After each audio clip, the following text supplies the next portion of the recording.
طيب بالنسبة لمباراة الريال رامبل، أنا شايف إن في أفكار جميلة جدا. الفكرة الأولى، ما ينفعش أنت توقع حد من ظهره. من ظهره لأ، ما ينفعش نهائيا.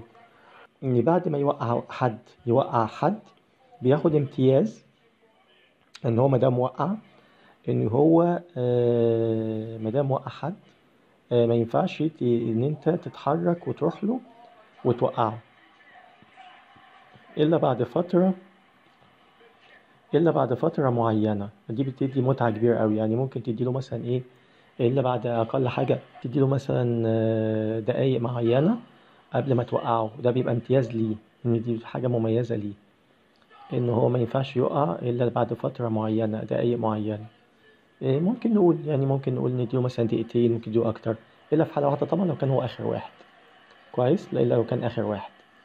النقطة كمان زي ما قلت، هي حكاية إن حد من تحت يوقع حد. ما ينفعش واحد خرج يقوم وقع حد، ما ينفعش نهائيا. في الحالة دي حتى لو ده حصل، يرجع تاني الشخص اللي وقع. لو واحد خرج وأصاب أي حد من اللي موجودين عشان أي نوع من الغل أو الضيق، يعني طلع مثلا وزقه أو عمل أصابه أو حاجة، يرجع تاني لل... لازم ياخد فترة علاجه تماما لحد ما يرجع في الوقت المناسب. تاني حاجة إنه بيبقى ليه تشانس، الشخص اللي وقع ده بيبقى ليه تشانس مميز إنه يلعب على البطولة على طول مباشرة. ده بيبقى عقاب للشخص اللي أصابه، يبقى عقاب للشخص اللي أصابه. فهو هنا يلعب، يبقى ليه تشانس إن هو يلعب على البطولة، أي بطولة يختار. تمام. دي نقطة. كمان نقطة أخرى، آه ودي نقطة مهمة جدا بنشوفها، إن لما حد بيحاول يوقع واحد من مرة واحدة، يعني بمعنى شاله مثلا وبيحدفه من الحبل الثالث وتمسك بالحبل، ما ينفعش ترجع تعيد المحاولة. ما ينفعش ترجع تعيد المحاولة، إن أنت توقعه مرة تانية. أنت خلاص هو تمسك فبقى ظهره، إحنا اتفقنا إن من ظهره ما ينفعش. من ظهره ما ينفعش.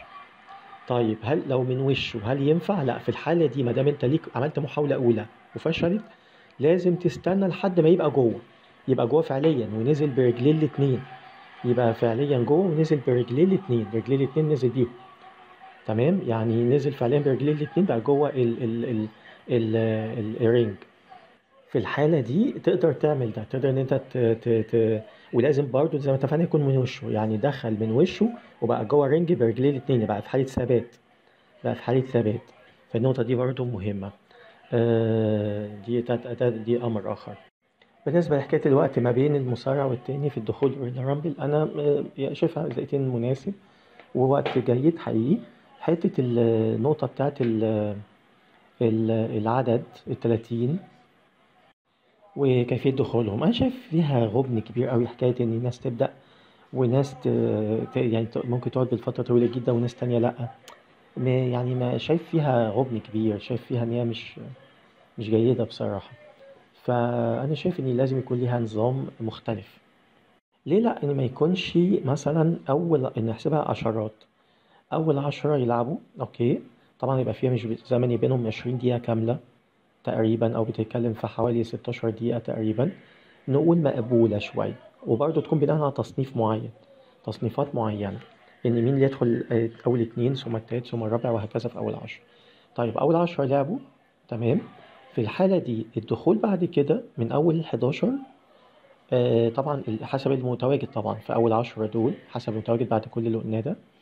اللي متواجد من أول 10 بيخرجوا، ياخدوا زي نوع من الاستراحة لحد ما يعني ينزل تاني العشرة اللي بعدهم.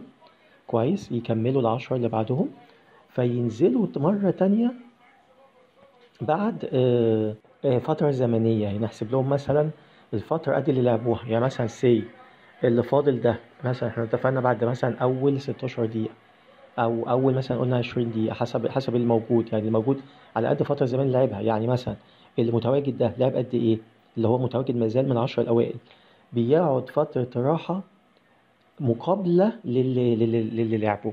كويس، فترة راحة. لو هي فترة طويلة، أي فترة تزيد عن 5 دقايق مثلا يبقى تتقسم، إنه يطلع ويدخل أكتر من مرة، يدخل ويطلع أكتر من مرة لو زاد عن 5 دقايق. يعني هو بيلعب دلوقتي إيه مثلا بقاله مثلا بدأ من كان هو اللي متبقي ده، لعب من البداية 20 دقيقة كاملة لحد ما دخلوا 10 اللي بعدهم.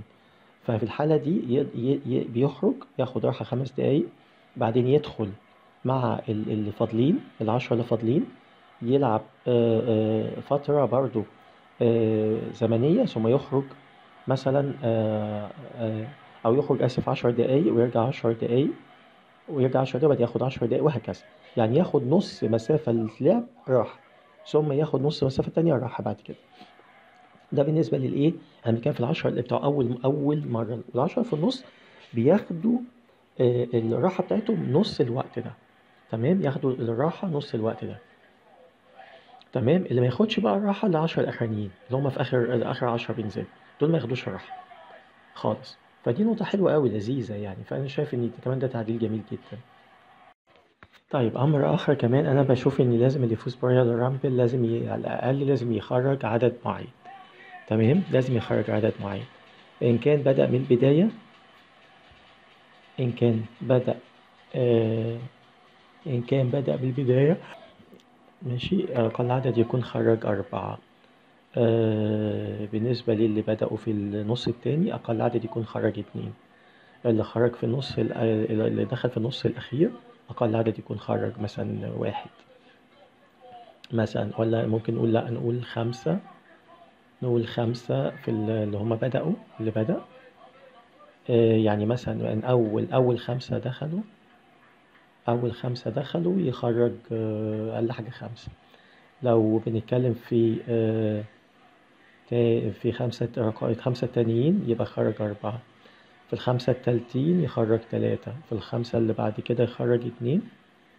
كويس، يعني نقول 5 4 3 2 1، وتستمر بقى 1 ده اللي هو في الإيه الأخير، ونشوف يعني برضه ده تعديل جميل.